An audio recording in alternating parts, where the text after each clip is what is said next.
अब आपने मन को साइड में रखा, मन में जो भी बातें चल रही थी आपने मन को साइड में रखा। अब आप एक आत्मा हो, अब आपका ध्यान सिर्फ आत्मा पे आ गया कि मैं एक दिव्य आत्मा हूं, मैं चैतन्य आत्मा हूं, और इसके ऊपर ही मेरा फोकस है कि बस अब मैं प्योरेस्ट आत्मा हूं।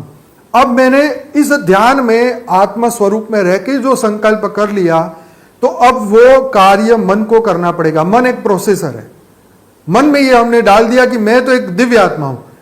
अब आप कहोगे कैसे भाई? जैसे आपको एक साधु संत ने एक आशीर्वाद दे दिया कि जा तेरा अब भला होना शुरू हो जाएगा, हमने इस बात को एक्सेप्ट कर लिया, यस अब तो महाराज जी ने बोल दिया अब तो काम होना ही होना है, तो यस हमने ऊर्जा बदल दी, हमने सकारात्मकता की ओर ले गए।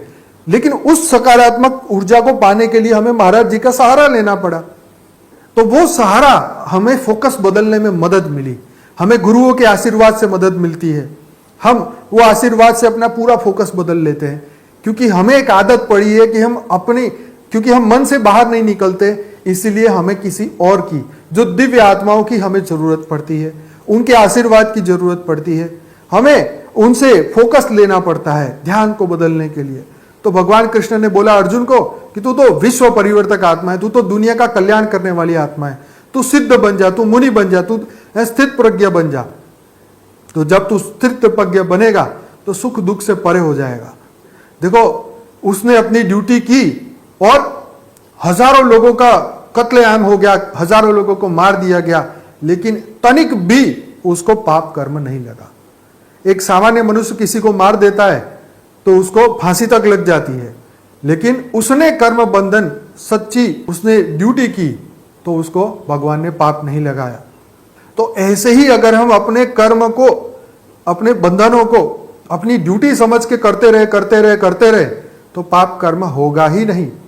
भगवान ने बोला मेरी याद में तू कर्म कर, अकर्ता बन जा, कर्ता से अकर्ता, ऊपर वाला जो कराता है वही मैं करता हूं। ये अगर तुम्हारे ध्यान में आ गया ये बात, तो तुम्हें कर्म बंधन बांधेंगे नहीं। कर्म बंधन सामने आएंगे जरूर, लेकिन तुम्हें तंग नहीं करेंगे, दुख नहीं पैदा करेंगे। दुख आया 100 लोग खड़े हो जाएंगे मदद करने के लिए। तो ये है पावर ऑफ पॉजिटिविटी, आत्मस्वरूप की शक्ति। भगवान बार बार बताते हैं कि मन से ऊपर उठ, मन से ऊपर उठ।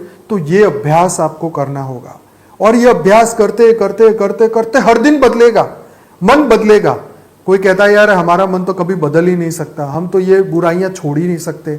100% छोड़ सकते हैं। आज इतनी सारी संस्थाएं कार्य कर रही है, चेन स्मोकर जो इतनी स्मोकिंग करते हैं उनको हैबिट कैसे हटाते हैं, उनकी हैबिट, कोई शराब पीता है उसकी हैबिट कैसे हटाते हैं। उसको बोलते हैं कि जब तुझे पीना है तो तू पी रहा है तब ये सोच, शराब पी रहा है तब ये सोच कि ये तो बहुत बुरी है और मैं एक दिन इसको छोड़ दूंगा, छोड़ दूंगा, छोड़ दूंगा। इसको रिपीट करता जा, भले अभी नहीं छूट रही, लेकिन एक दिन ऐसा आएगा, मन मजबूत हो जाएगा और तू उसे छोड़ देगा।